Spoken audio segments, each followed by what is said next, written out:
আসসালামু আলাইকুম। বাংলাদেশ বেতার গোপালগঞ্জ। খবর পড়ছি ইন্তেজার আলম শুভ।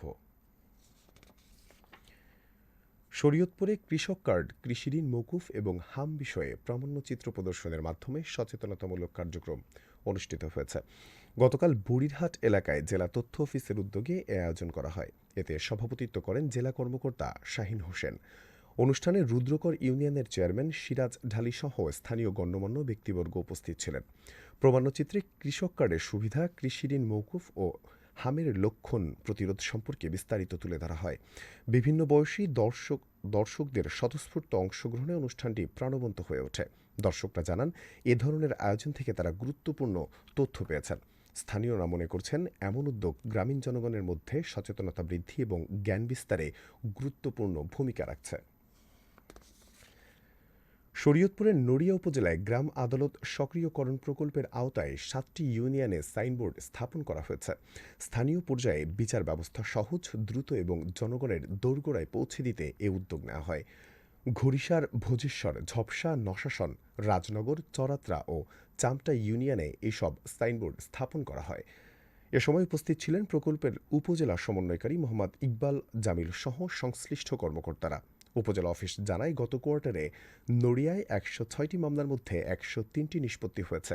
এতে গ্রাম আদালতের প্রতি জনগণের আস্থা বাড়ছে বলে মনে করছেন সংশ্লিষ্টরা।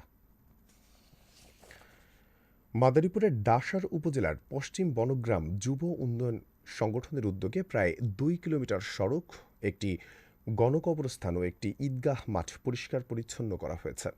গতকাল সকালে গোপালপুর ইউনিয়নের কাঠিরপুর বাজার থেকে পশ্চিম বনগ্রাম পর্যন্ত এই কার্যক্রম পরিচালিত হয়। একই সঙ্গে গণকবরস্থান ও ঈদগাহ মাঠেও পরিচ্ছন্নতা অভিযান চালানো হয়। এ সময় সংগঠনের সদস্যরা ঝাড়ু দেওয়া, ময়লা আবর্জনা অপসারণ এবং সড়কের পাশের ঝোপঝাড় পরিষ্কারের কাজ করেন। সংগঠনের সভাপতি মাওলানা মহসিন উদ্দিন আজাদী বলেন, যুব সমাজকে অপকর্ম থেকে দূরে রেখে সামাজিক ও জনকল্যাণমূলক কাজে সম্পৃক্ত করতেই এ উদ্যোগ নেওয়া হয়েছে। এ ধরনের কার্যক্রম ভবিষ্যতেও অব্যাহত থাকবে। সংগঠনের নেতৃবৃন্দ সহ মোহাম্মদ অলিলুর রহমান, আনিসুর রহমান সহ স্থানীয় যুবকরা এই কার্যক্রমে অংশগ্রহণ করেন।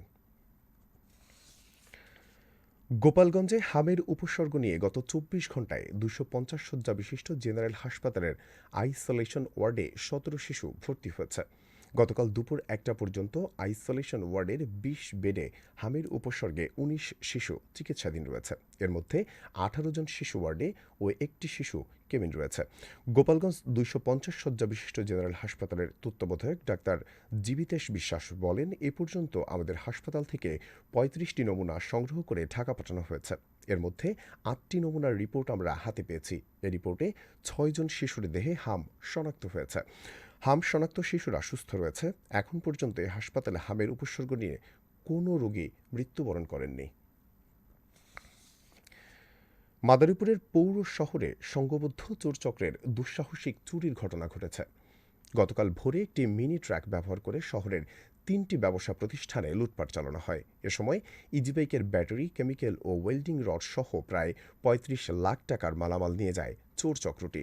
চুরির সময় বাধা দিতে গেলে এক নৈশ প্রহরীকে মারধর করে হাত পা বেঁধে রাস্তায় ফেলে রাখা হয়। শহীদ বাচ্চু সড়কের সাইফুল্লাহ এন্টারপ্রাইজ ও জাকির স্টিল সহ পৃথক প্রতিষ্ঠান থেকে মালামাল চুরি হয়। এছাড়া মন্টু ভুইয়া সড়কের একটি দোকান থেকেও বিপুল পরিমাণ ইজিবাইকের ব্যাটারি লুট করা হয়। মাদারীপুরের পুলিশ সুপার হাবিবুর রহমান জানান, সিসিটিভি ফুটেজ সংগ্রহ করে বিশ্লেষণ করা হচ্ছে এবং জড়িতদের দ্রুত আইনের আওতায় আনার চেষ্টা চলছে। এবারে শুনুন কৃষি সংবাদ।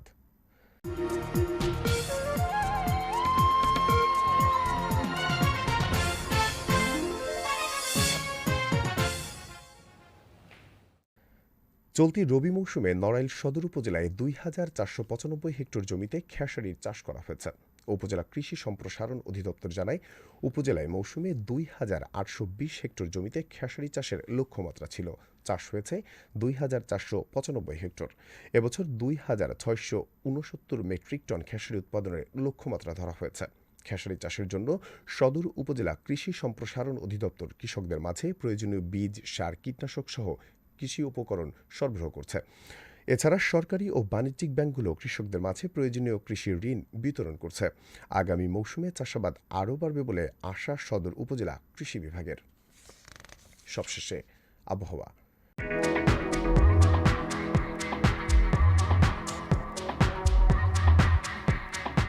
আজ বেলা ১টা পর্যন্ত আবহাওয়ার পূর্বাভাসে বলা হয়েছে, দেশের অভ্যন্তরীণ নদীবন্দরসমূহের জন্য কোনো সতর্কবার্তা নেই এবং কোনো সংকেত দেখাতে হবে না। খবর শেষ হলো। আমাদের পরবর্তী খবর প্রচারিত হবে আগামীকাল সকাল ৮টা বেজে ৩০ মিনিটে বাংলায়।